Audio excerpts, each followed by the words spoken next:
Здравствуйте, меня зовут Ирина Богатырева. Вы смотрите канал «Там музыка», этнические музыкальные инструменты. И сегодня я расскажу вам вот об этом чуде. Это варган Влада Березенко, который называется «Ультра Бас Плюс».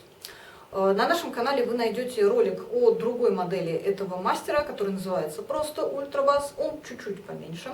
Там я подробно рассказываю о том, как, так скажем, оседлать этого коня.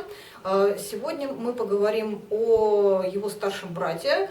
Это инструмент, которого длина ни много ни мало 16 сантиметров и длина только язычка 15 сантиметров. На таких инструментах играть уже становится достаточно сложно за счет того, что его размер в соотношении с мягкостью металла, из которого он изготовлен, и в соотношении с зазорами дают такое состояние, когда вам требуется очень хорошая концентрация. Концентрация для чего? Потому что чуть-чуть вы сделали неправильное движение и получается бряцание. Чуть-чуть вы сжали больше, чем надо деки в этом месте, и тоже получается бряцание.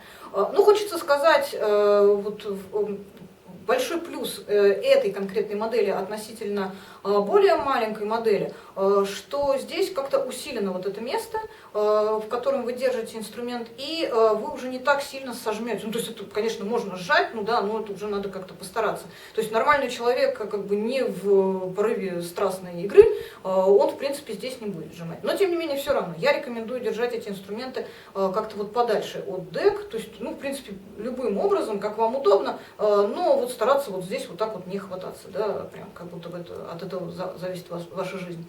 Вот, то есть держите аккуратно, играете аккуратно. В принципе, удар не столь важен, в какую сторону вы будете наносить удар, важнее плоскость, в которой вы ударяете. То есть, если вы начнете лупить в какой-то другой плоскости, у вас язычок просто, там появятся вот эти дополнительные вибрации, он начнет по-всякому изгибаться, и он обязательно будет у вас бряцать, задевать за деки.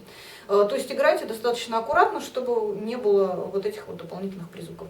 Но что хорошо всегда в этих инструментах, и за что их любят люди, это за то, что здесь можно подышать. Да? То есть вот как раз достигнуть того самого состояния транса, которое мы ждем от инструмента, от варгана, за счет того, что вы просто надышитесь хорошенько тогда, провентилируете себе легкие, и за счет этого можно делать, то есть поиграть с ритмом, создать какие-то интересные там паттерны ритмические, можно там менять как-то звуковысотность, ну то есть это все инструмент позволяет. Ну сейчас я поиграю, и вы услышите, собственно, о чем я говорю.